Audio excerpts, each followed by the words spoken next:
Hey everybody, this is Alex Merced from alexmercedcoder.com, and this is going to be another video on Gatsby. So just to kind of, if you didn't watch my intro to Gatsby video where I kind of went over just kind of like how the file-based writing works and all that stuff, what I want to talk about today is some of the other features of Gatsby, like in the sense like what if you don't want to use GraphQL? Can you still generate your pages? You can. What you can do is you can use, there's a special file you can create. Well, we got to create it in the right place. So just do it here. You have to create it in the main folder. And you would call it gatsby-node.js. And it's still in the wrong folder. Boop. And the idea what happens here is that when the gatsby-node.js allows you to create custom nodes for the graphical API, and it also allows you to dynamically generate pages. Okay, so that's the two things it allows you to do. Okay, so for example, let's create a template. Okay, so I'm going to create a folder called templates, new folder called templates in source, and we're going to create a new file called template Mario.js. Okay, so that's going to be our template. Cool. So let's kind of follow this tutorial. What I'm going to do is that we're going to use this API data from Mario Brothers games, which gives me this data that has like the name and image of a Mario Brothers video game. And we're going to pull that API data, and we are going to generate 3 pages from that. Okay, generate three web pages from it. So let's try that. Okay, so first I'm going to go to gatsby-node.js. Okay, I'm going to go use the Gatsby documentation to kind of remember all the steps. Okay, and essentially, see, in this gatsby-node.js, what we're going to do is we have to import this create pages function, or actually it's called exports.createpages. Okay, I always forget if you have to import anything, but we'll just assume you don't. Okay, and basically what's going to happen is that this create pages value is supposed to receive a function, and it's from that function we can destructure this create page function. Okay, cool. And there's also like create node, a bunch of different actions you can use to sort of do things. Okay, so let's do that first. So export dot create pages, or actually it's let me just go back and read that again. Exports dot create pages. That's what I thought. Okay, exports dot create pages equals. Okay, exports dot create pages equals, and then we pass in a function. And then basically in this function we can generate all the dynamic pages that we want. Okay, you can only export one create pages function, so if you need to create a lot of different pages, all of that's going to be in that function. Okay, and we're going to destructure the create page function out of it. So I'm going to just copy that. Okay, so this what's going to do is just going to fetch us that create page function. So that way we have that available to us. And now the first thing I'm going to want to do is I'm going to want to go get my API data. Okay. In which case, I am going to need a way to do that, so I am going to have to install something like Fetch or Axios, because again, this is not run in the browser. So let's cd into the right folder. Okay, cd my Gatsby site, and I'm going to want to install, I will install Axios for now. So npm install Axios. And then I'm going to want to import Axios. So const Axios equals require Axios. Okay. And what I'm going to do is make that API call, Axios. Let me go get the URL. This URL right here. Okay, and then here in the .then, you will get the response.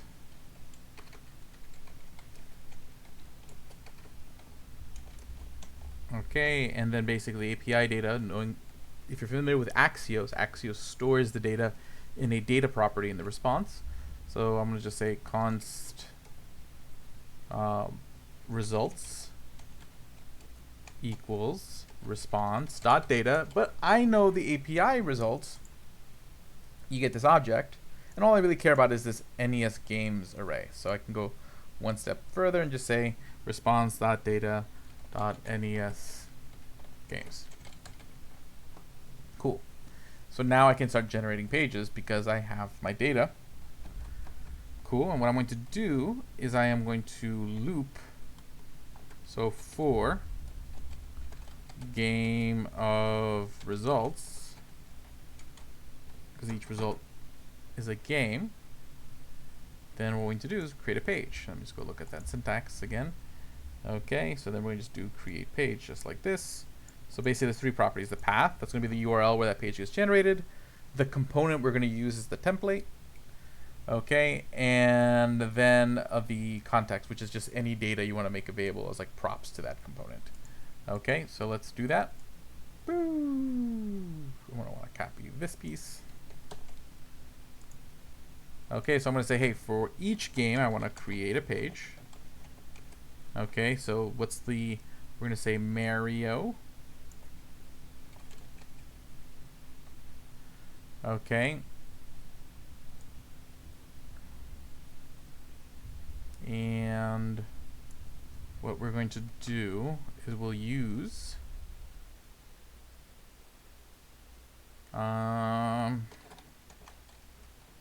so for each game there's going to have a game, and let's see what's the property of that.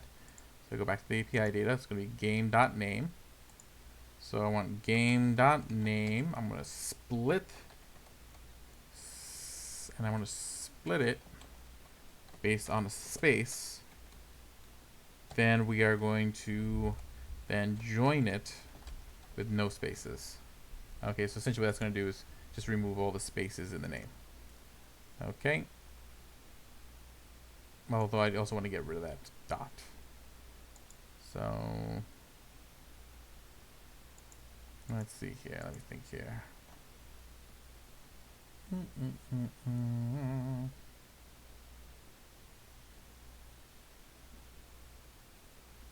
Oh, I guess I could just resplit it. The simplest way to do it would just be resplit it again, except this time based on the dot, and then rejoin it again with no spaces. And that should remove the dot. There are better ways to do that. I could do a whole replace, but I just want to keep it to one line. So I'm getting rid of the spaces, and then I'm getting rid of the dot. Okay, by splitting it on based on the thing I want to remove, and then rejoining it with no spaces. Okay, cool. So that should give me the slug. And let's see here. Source the template. So let's go back to over here so we can see what the templates. And this require.resolve is a function built into like nodes require that allows you to like find file names. But again, that's going to be source templates template Mario template-mario.js. And then the context will just be the game itself. Okay. And then that should do it. Okay, I think that essentially does what I need to do. Do I need to return anything in this function? Let's go back to here to the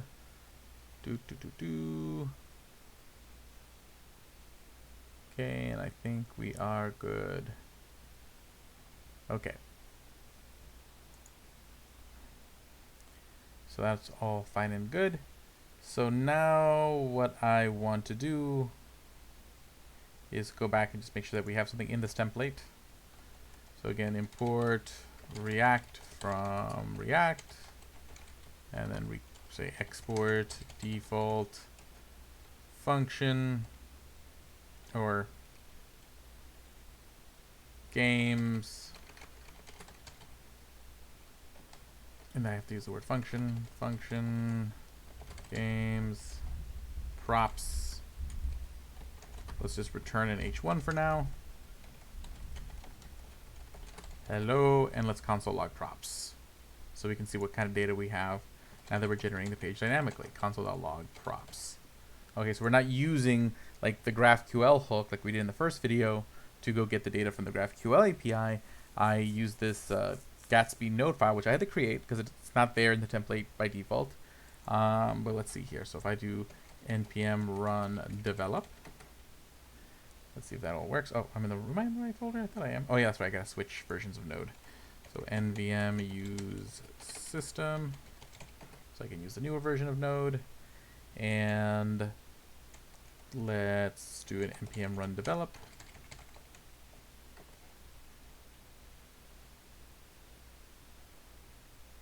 It's doing all the things. Oh, didn't like something. What did it not like? Horn actually was called outside of its expected asynchronous lifecycle. Oh, because I think that's supposed to be an async method. So let me change that. Async. There we go. So I could have used the sync await, but whatever.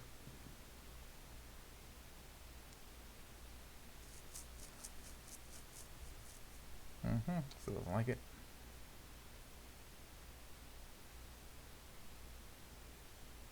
Okay, so it was called outside of its expected asynchronous lifecycle.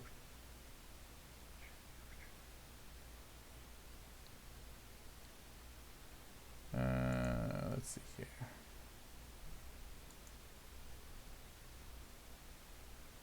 Oh, wait.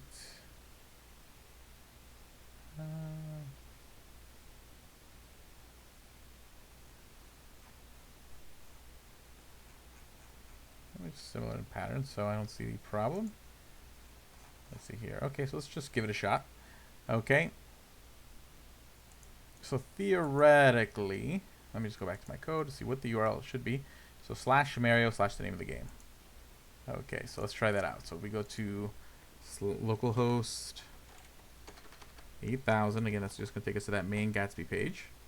Now, according to our logic, we said that the slug should be Mario / and then it should be essentially the name of the game minus spaces and periods. So if I put this over here, take out the period,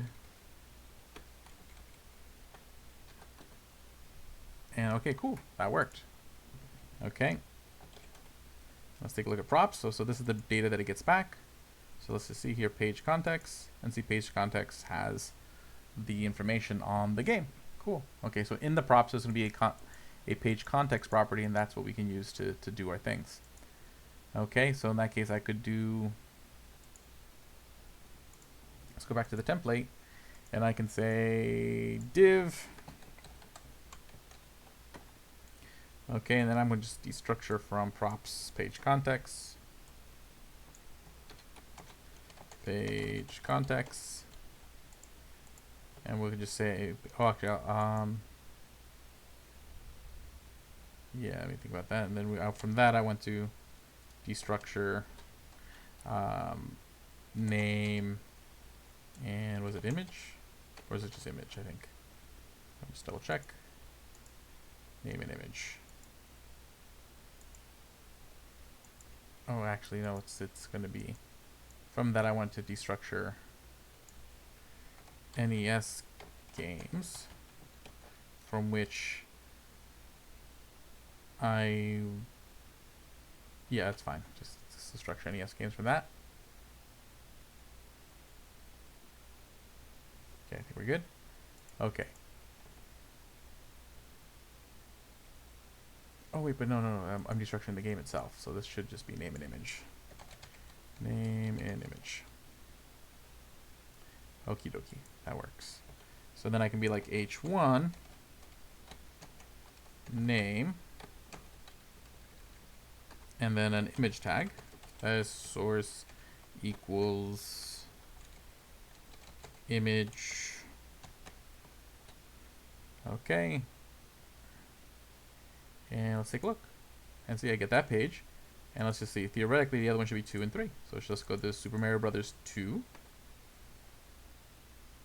Okay, that end up getting the image. It's taking a second to render. Oh, it's just a big image. Okay, and then 3, and Super Mario Bros. 3. So it works. Okay, and see, like I didn't have to create 3 files for those 3 pages. I created the logic to generate those pages in that gatsby.node file. So you just think about like, okay, get my glob of data and then loop over that data and generate a page for each piece of data, send it to the right template, and huzzah, you have, created chunks and chunks of pages. Okay, and this is pretty much how you do things in Next and Astro and any of these kind of static site generators. You go through somewhere and you're going to create this logic where you parse through the data and send it to and kind of loop and generate pages. But just kind of how you would do that. And see, we didn't have to use the GraphQL thing at all. Now you could actually make GraphQL requests inside Gatsby node. So you can actually like import the GraphQL template tag. That's like that whole like graph. So if we go back to hello, like that's the GraphQL template tag. You can actually do that and actually import and grab data from the GraphQL API from in here, and then use that data to generate pages, which may be something you want to do. Like for example, the way a lot of Markdown blogs are generated is what they do is they have the Gatsby file system thing pull in all the Markdown files in a particular folder, so they have an array of all the file names. Then they loop over all the files, read the Markdown files, and send it over to a set template. And that's kind of like how that's done for a Markdown blog. But yeah, that's the deal there. That's kind of what I want to show you there. Again, you could also use not only create page, but there's also create node if you want to actually add, like if you wanted to pull in the data from the API, and instead of using it directly in your API, you want to make it available to the individual pages on your website. You can generate nodes, and those nodes will be added to the GraphQL API, so then you can add them to those GraphQL queries on those other pages where you do use the GraphQL queries. So you have a couple different things you can do with this Gatsby node file. Okay, that's probably like next to the config, going to be your second most used file. There's also like a Gatsby browser that I haven't really used, but those are what those do. So my name is Alex Merced from alexmercedcoder.com. Have a great day and enjoy.